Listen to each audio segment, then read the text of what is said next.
Himachal news 24/7। Himachal Pradesh विधानसभा का चुनावी बिगुल बजते ही तमाम राजनीतिक पार्टियों के राष्ट्रीय स्तर के नेताओं का हिमाचल प्रदेश में आना जाना शुरू हो चुका है।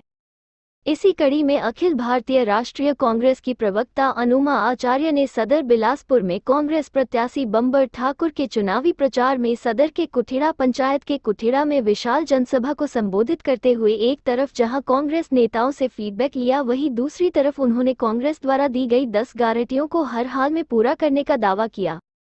अनुमा आचार्य ने कुठेड़ा में भारी जनसभा को संबोधित करते हुए कहा, केंद्रीय मंत्री अनुराग ठाकुर के बयान पर पलटवार करते हुए कहा कि अनुराग ठाकुर को कम उम्र में यह बड़ी उपलब्धि परिवारवाद के कारण ही मिली है।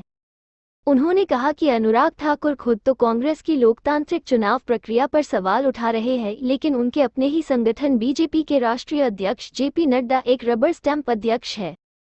अनुमा आचार्य यही नहीं रुकी, उन्होंने यहां तक कह डाला कि जेपी नड्डा अपनी मर्जी से कुछ नहीं कर सकते, वो वही करते हैं जो नरेंद्र मोदी और अमित शाह कहते हैं। उन्होंने कहा कि जगत प्रकाश नड्डा किसी चुनाव प्रक्रिया के तहत अध्यक्ष नहीं बने, बल्कि उन पर यह पद थोपा गया है। उन्होंने अनुराग ठाकुर को एक बार फिर निशाने पर लेते हुए कहा कि जिस व्यक्ति को कम योग्यता से अधिक मिल गया हो उसे लोकतंत्र समझ नहीं आता। बाटी मेरे हाथ में नहीं थी, कड़छी बाटी मेरे हाथ में होता तो मैं अच्छी अच्छी दालें आपको खिलाता। दूध दाल की बात करते थे, बताने की बात करते थे, मैं आपको खिलाता, लेकिन मेरे हाथ में कड़छी बाटी नहीं थी।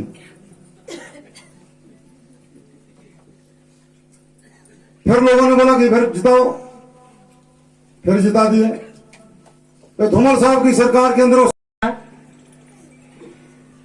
सामने बैठी हुई बहनें, जो बहन भी हो सकती हैं, मौसी भी हो सकती हैं, बुआ भी हो सकती हैं, बेटी भी हो सकती हैं, हमारे फौजी भाई जो यहाँ पे मैं कुछ कैप देखकर उन्हें पहचान पा रही हूँ, पीछे भी है सामने भी है जी, बहुत सारे हाथ उठ गए।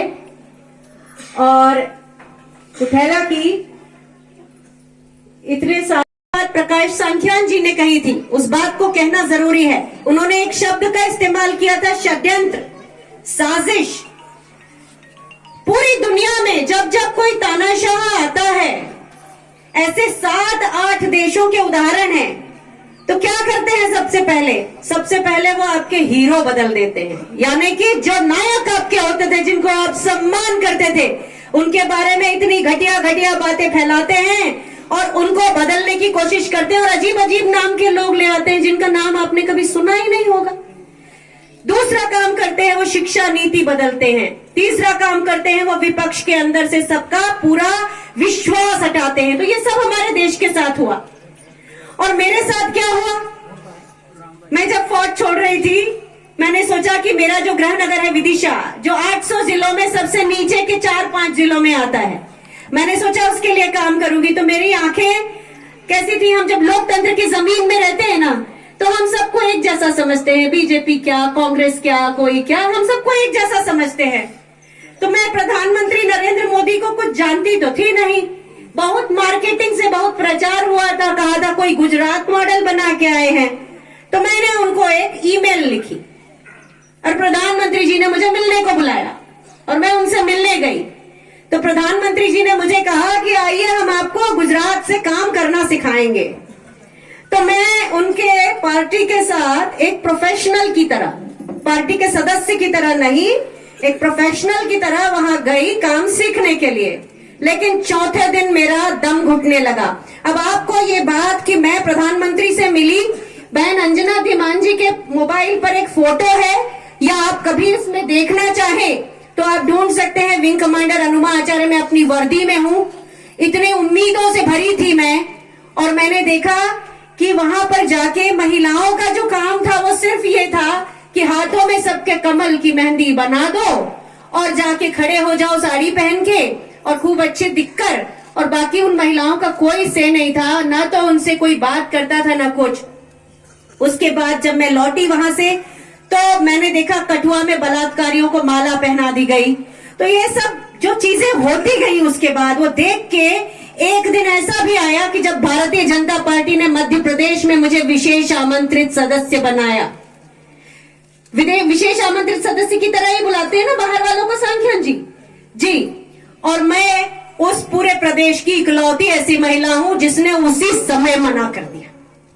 मैंने कहा आप लोग इस लायक नहीं है कि मेरे जैसी कोई महिला जिसको अपनी बात रखने की आदत है वो आपके साथ आए। तो ये मेरे बहुत दिन नहीं हुए। मोरबी जो गुजरात में एक घटना हुई है, पुल टूटा, 135 लोग मर गए, अपने आपको सभी को मालूम होगा।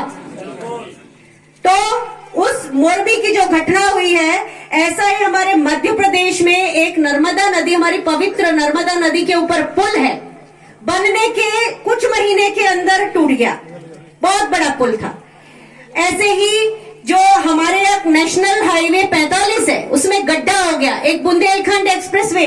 तो भारतीय जनता पार्टी जो भी बनाती है ना, एडहॉक में बनाती है। एडहॉक मतलब टेम्परेरी काम होता है उनका। केवल थोड़ा प्रचार किया, खूब फोटो दिखाए, पत्रकारों को बुला लिया, खरीद लिया और वो जो प्रचार किया, लेकिन काम में दम नहीं है। इस प्रदेश को 1971 में जो प्रदेश बनाया, इसको बनाया पहले तो डॉक्टर वाईएस परमार ने।